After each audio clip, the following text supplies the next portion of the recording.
Kembali di Corporate Action, pemirsa, PT Indonesia Kendaraan Terminal Tbk resmi melantai di bursa sejak pertengahan tahun 2018. Dan rekan Cikal Multazam akan menyampaikan berbagai informasi untuk Anda. Silahkan Cikal. Ya baik Rudi dan juga pemirsa, sebagai anak usaha Pelindo II, PT Indonesia Kendaraan Terminal Tbk memiliki prospek yang positif. Kita simak datanya. PT Indonesia Kendaraan Terminal Tbk memiliki kode IPCC melakukan IPO pada 9 Juli 2018 berada di papan utama bursa. Bidang usaha utama bongkar muat barang dari dan ke kapal. Berada di sektor infrastructure, utilities and transportation, subsektor toll road, airport, harbor, and allied products.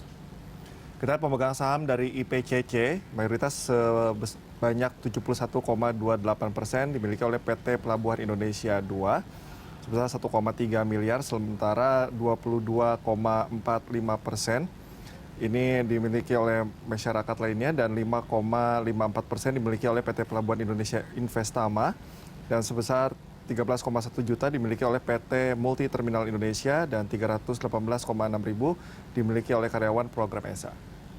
Kita lihat pergerakan harga saham IPCC dimulai pada awal Januari berada di 680, turun di awal Februari 565 dan mencapai titik terendahnya pada akhir Maret sebesar 232, lalu kembali merangkak naik pada akhir April di angka 302, kemudian kembali naik tipis di pertengahan Mei 312 dan di awal Juni kembali naik 440 dan di awal Juli turun 434. Ya, demikian informasi yang dapat saya sampaikan. Saya kembalikan ke rekan Rudi. Baik, terima kasih Cikal Multazam. Kita lanjutkan dialog bersama Reza Priambada. Mas Reza, ini kalau kita melihat pergerakan sahamnya ini memang hampir agak umum ya. Kebanyakan saham pergerakannya di saat ini seperti itu. Di Maret itu semuanya pada jatuh, tapi sekarang memang relatif sudah mulai ini ya bergerak naik. Tapi menurut Anda ini kira-kira kepercayaan publik, kepercayaan pasar terhadap saham IPCC ini paling tidak bisa mencapai harga di awal Januari itu butuh berapa lama?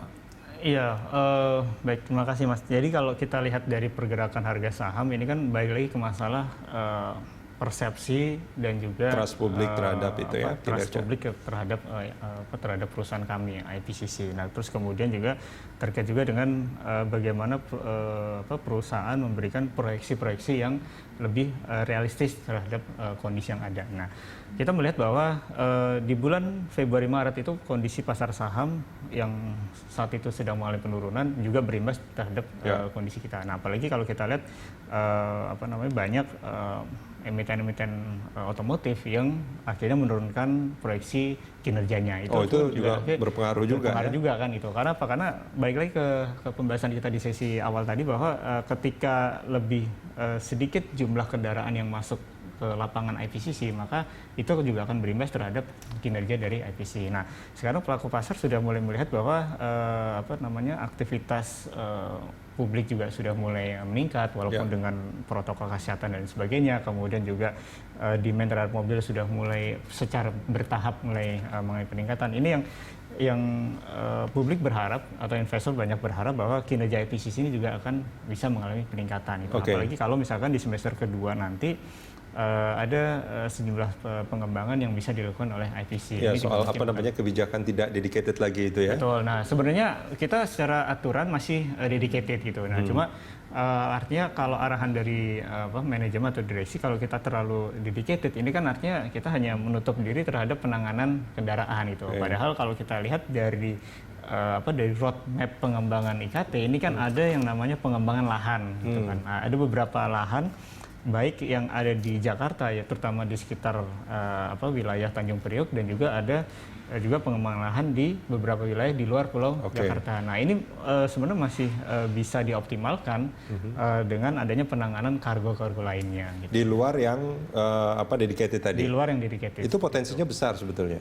Saya pikir cukup besar. Jadi misalkan gini, kalau misalkan IKT menjalin kerjasama dengan perusahaan konstruksi. Nah, alat-alat konstruksi sebelum sebelum ditangani oleh perusahaan konstruksi itu kan bisa diinapkan atau bisa ditampung di tempat kita. Atau misalkan alat-alat offshore-nya migas atau alat-alat berat lainnya, itu kan bisa ditangani di tempat kita. Atau misalkan ada impor kendaraan alat berat gitu. Nah, selama ini kan impor ada yang bentuk utuh, ada juga yang bentuk potongan gitu. Nah, itu kalau masuk di IKT itu bisa ditangani oleh IKT, dan di situ kita bisa kenakan charge yang mana itu nanti bisa menambah revenue enhancement yang ada di IKT. Gitu. Untuk capex IKT sendiri ini kadang kita nyebutnya IKT, kadang IPCC ya, itu sebetulnya sama ya. Sama. Nah ini capex untuk tahun ini berapa banyak? Ya, dianggarkan untuk tahun ini cukup besar, ada sekitar 250 miliar ya gitu. Nah, kita harapkan kan dari awal tahun itu sudah mulai banyak terserap untuk pengembangan. Nah, tapi karena adanya kondisi pandemi sekarang ini, maka ada beberapa pengembangan yang akhirnya tertunda gitu. Jadi sampai dengan bulan Juni kalau kita hitung itu penyerapannya itu baru sekitar 4 atau 5%. Itu akan difokuskan ke mana? Lebih kepada pengembangan. Jadi lebih kepada pengembangan pengembangan lahan, terus kemudian pengerasan lahan ya.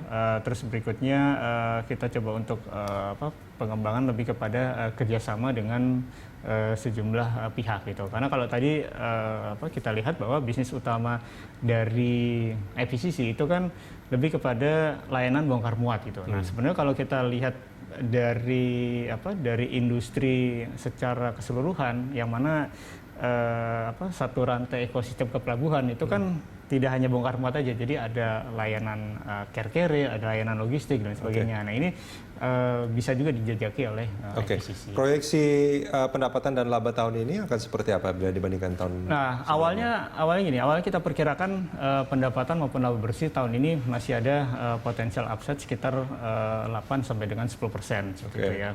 Karena apa? Karena kita melihat keinginan dari pemerintah untuk bisa meningkatkan ekspor kendaraan di tahun ini. Nah, tapi karena kita melihat juga dari industri otomotif yang mengalami penurunan, terus hubungan kita atau komunikasi kita dengan sejumlah pabrikan itu juga mereka banyak yang mengurangi produksinya, maka kemungkinan bisa jadi kalaupun ada kenaikan mungkin hanya sekitar 2-5% gitu. Tapi sementara kita pakai proyeksi moderat, kemungkinan ada penurunan sih Mas gitu. Baik, Mas Reza terima kasih banyak sudah hadir bersama kami di Corporate Action.